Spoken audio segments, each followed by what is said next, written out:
welcome to the Franconia Community Christian Church.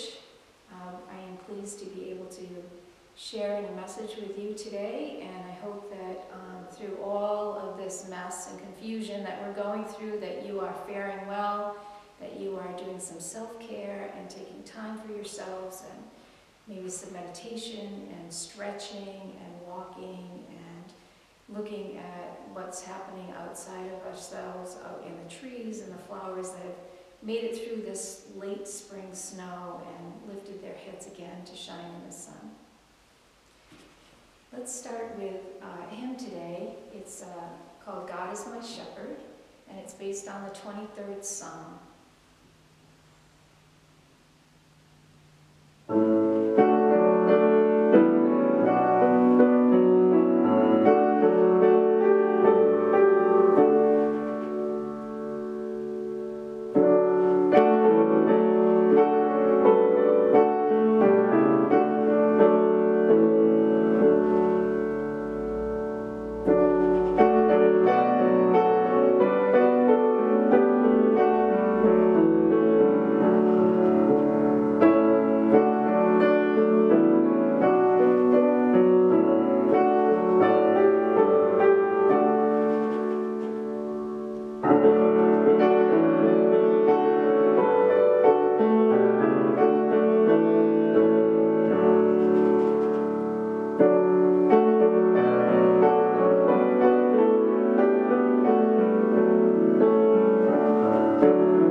So this is a time when we need comfort, and we are so fortunate that God has given us David's Psalms to look at when we are in times of trouble, in times of need, in times of happiness, in times of joy. And I've chosen a couple that I wanted to share with you that mean something in particular to me, and hopefully will speak to you in this time of unrest. The first is taken from Psalm 36, verses 5 through 9. Your love, O Lord, reaches to the heavens, your faithfulness to the skies. Your righteousness is like the mighty mountains, your justice like the great deep. O Lord, your presence, both man and beast, how priceless is your unfailing love. Both high and low among men find refuge in the shadow of your wings. They feast on the abundance of your house. You give them drink from your river of delights. For with you is the fountain of life. In your light we see light. The second is one of my favorites, and I think it's particularly appropriate for the place that we live in today and what our hopes can be in the Lord. It's Psalm 121, called the Song of Ascents, which means a song on the way to worship. So as we begin worship today, hear these words.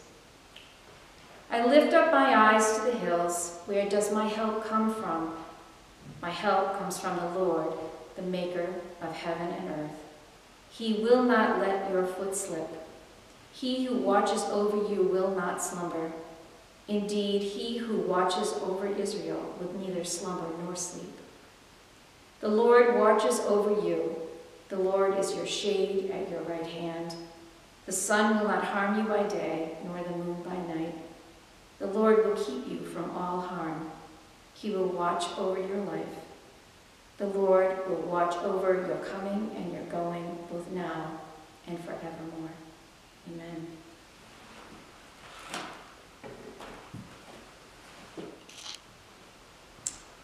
So the message of today was written pretty big desperation over the last few weeks. It has been a struggle for me to keep my head above water and to deal with all of the things that have changed and what our new normal is. And I know that when we finally get back to what we think will be normal, it won't be what we remember from before. So there's a lot of changes that we're all going through, and I just wanted to share with you some of my struggles and the hopes that maybe some of the things that I've been feeling and some of the things that I've gone through will be helpful to you and give you some peace with God when we tend to blame Him for things bad that happen, and we wonder why, and we rail against Him in anger. Trust me that He can handle the anger. I've said to a few friends in the last weeks, I will pray for you, and they say, well, if I could believe that God was in this, that might be okay, but He wouldn't want to hear what I have to say. And my response is, He really does want to hear what you have to say, and He can take it. His shoulders are big enough.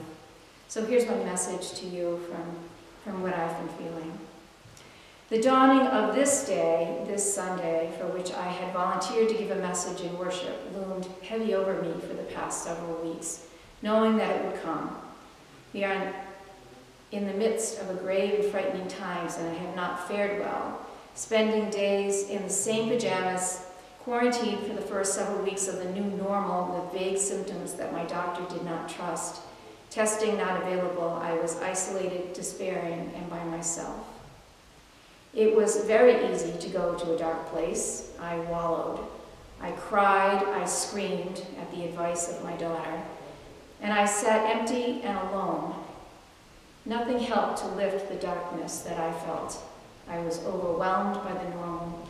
Doing the dishes, the laundry, making my bed, walking the dog, I sat for days doing nothing but losing hope for myself, my family, and the world outside. I had no hope. I was separated from my adult children by time and distance. I sat and worried that they would be cavalier and not follow the advice of the professionals, to social distance, to wear a mask, to stay at home, to wash their hands. The worry doesn't go away when they grow up and start families of their own. I called them, they didn't answer. We Zoomed, and that helped. Eventually, I had come out of the house, record music for virtual worship, focus on the outside world, and that helped. But facing the prospect of having to give a positive message to those who might listen today, I have been completely overwhelmed. I have always depended on God to give me strength, clarity, and inspiration in writing. I've always found that in the strangest of places, and sometimes at the strangest of times, that continues to be true. So during the past several weeks, I've spent more than enough time on the internet, Facebook, or down whatever rabbit hole that has led me. And in doing this, I came across an article that was published in the National Geographic in 2018. Surprisingly, it was written by an unlikely author, one that I have admired for years. I never would have expected to read in the National Geographic, Anne Lamott. I'm sure many of you have heard of her. She's a very down-to-earth Christian writer who has an amazing story, an amazing faith, and a sarcastic wit, humility, and humor. And she has steered me through some very dark periods in the past. The article was titled, "Show Up with Hope, Anne Lamott's Plan for the Facing of Adversity." Keeping in mind that this was written almost 2 years ago, before we even imagined a crisis as big as what we are facing, I'd like to share a bit of what she has to say. You would almost have to be nuts to be filled with hope in a world so rife with hunger, hatred, climate change, pollution, and pestilence, let alone the self-destructive or severely annoying behavior of certain people, both famous and just down the hall, none whom we will call by name. Yet I have boundless hope most of the time. Hope is a sometimes cranky optimism, trust, and confidence that those I love will be okay, that they will come through whatever life holds in store. Hope is the belief that no matter how dire things look or how long rescue or healing takes, modern science, in tandem with people's goodness and caring, will boggle our minds in the best way. Hope is, for me, not usually the religious-looking fingers of light slanting through the clouds or the lurid sunrise. It's more a sturdy garment like an old chamois shirt, a reminder that I've been here before in circumstances just as frightening, and I came through and will again. All I have to do is stay grounded in the truth. Anne Lamott's description of hope as a sturdy garment like an old chamois shirt, a reminder that I've been here before, jumped out at me. Several years ago, I had the great privilege of being able to care for my mother through debilitating illness and eventually through her death. I quite literally did not believe that I would live beyond her dying. During the last few weeks, when it became clear that the time was coming, I was doing her laundry and spending nights in a recliner in her room, and I put on an old denim shirt that she had worn as a favorite for gardening. It was stained and torn in places, and it smelled like her. It had been washed so many times that it had faded to a very pale blue, and I wore it for years after her death. I don't know when I took it off, but reading about hope being like a shirt you can put on sent me rummaging through boxes in my house to find the shirt my mother had left to me. I could hardly believe that I had stopped wearing it and was desperate to find it, cursing that I might have thrown it away and not really believing that I could have. Here it is. Just as soft and warm as it was when I took it off. It has taken on a new meaning in this desperate time. When hope seems lost, when I feel helpless to see the future, when worry is overwhelming and things seem bleak, we can put on hope like a shirt. We don't have to believe, we just have to do. In the National Geographic piece, Anne goes on to say, by showing up with hope to help others, I am guaranteed that hope is present. Then my own hope increases. By creating hope for others, I end up awash in stuff. By creating hope for others, we end up awash in hope. So God, who has always been faithful, who I can always see beside me if I look backwards down the road, who I have always trusted and believed in, maybe feared, enough to know that he was with me even when he was not obvious, had reminded me through an obscure and unlikely National Geographic article on the internet that I am not alone, that I am not powerless in the frightening and uncertain times, that all I have to do is put on hope and step out in kindness to bring hope to others. As Jesus carried out his ministry on the way to the cross, he knew the outcome, and yet he pushed forward, healing the sick, giving sight to the blind, feeding the crowd with just loaves and fishes with some leftovers, and leading us through David's Psalms all kinds of reminders of his ever-present protection, comfort, and the love for us. As a musician, I have always depended on music for inspiration, solace, comfort, and strength. I've played through sadness and anger, through hopelessness and doubt, and for great happiness. In the process of writing, certain songs came to mind from choir anthems collected over the years.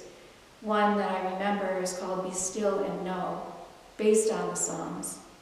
And it starts, God is our refuge, God is our strength, a help when our troubled hearts are in need. God is our refuge, God is our strength, so we will not be afraid. Be still and know that I am God. Though the mountains may fall to the heart of the sea, though the earth may give way, though its waters may roar, its mountains may quake, be still and know. Finding my mom's old shirt, feeling her presence, and remembering how dark that time seemed to be, and in the crazy and unpredictable time when we were poised to run and hide, when all seems hopeless, when we worry with anxiety and darkness seems overwhelming, In this same time when what we need most is the thing that we are denied by isolation and social distancing, we need a hug. We need human contact to remind us we are not alone. We need a touch. We need to look in someone else's eyes and not from 6 feet away. This is also a time when God is asking us to quiet ourselves, to put on the shirt of hope. No matter how torn, no matter how faded, no matter how old, by taking hope in shirt form, we are armed against despair. We are reminded in this Eastertide of the journey of Jesus to the cross, who never stopped carrying out his Father's plan, who never once hesitated to reach out to the poor and the hungry, the disenfranchised and alone, on his way to the cross. So in this moment, we are asked to breathe deeply, in and out, blowing away stress of these days. Let's take a few breaths together.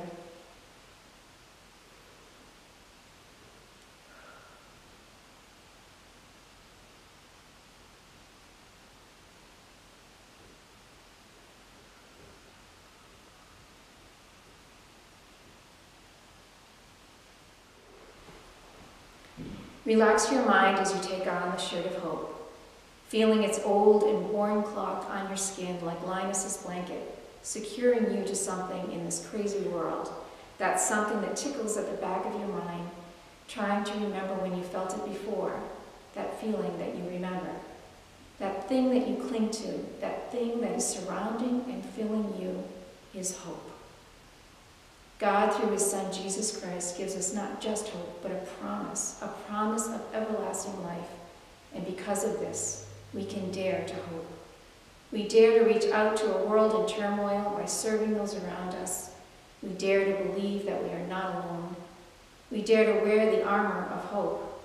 So today, let us be brave enough to put on our shirts, to fill our pockets, our hands, and our hearts with the light of hope, the light of Jesus and the promise of eternity, that we may bring hope to a suffering world. Let us not despair, because God is in this too. God will never leave us. God can and will move the mountains before us and give us peace. Amen.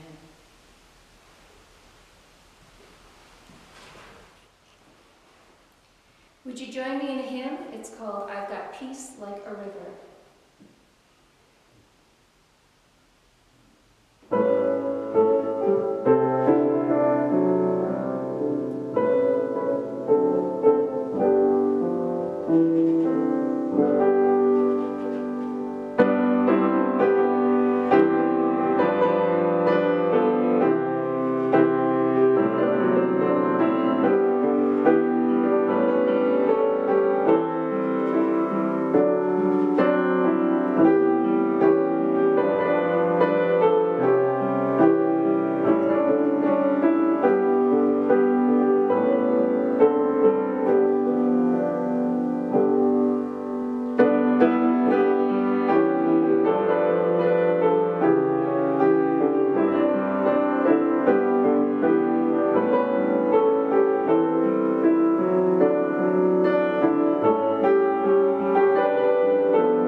So friends, I thank you for joining us and for watching and listening to some words that I put together. I hope that you will find some meaning in them, and that you will give yourself some time to be alone with God, and know that no matter what, He's always with us, and no matter what happens to us or in front of us or to those around us, and we know that God is in this, and that He always works for good, and He has given us a shirt of hope to put on, and I hope that you will share that with others. Hear the benediction. Dear God, we pray today that you will be with us, that you will comfort us, that you will hold us close, because this is a time of great uncertainty for us. We know that you are here. We know that your presence is always with us. We pray for those who are feeling sad or sick, who have lost loved ones. We pray for the future of our world. We pray for the leaders, that they will get us through this trying time, and that we will all be made better for it. We pray that we can use this time as a chance to grow closer to those around us, as a chance to slow our hearts down, to slow our lives down, to take the time that we need to be human again, to learn that even in our distance that we can draw close to one another for comfort and strength. I pray these days will be made easier for you as you move on this path through what we now know as our normal into a new place where we will be free to be joyful again.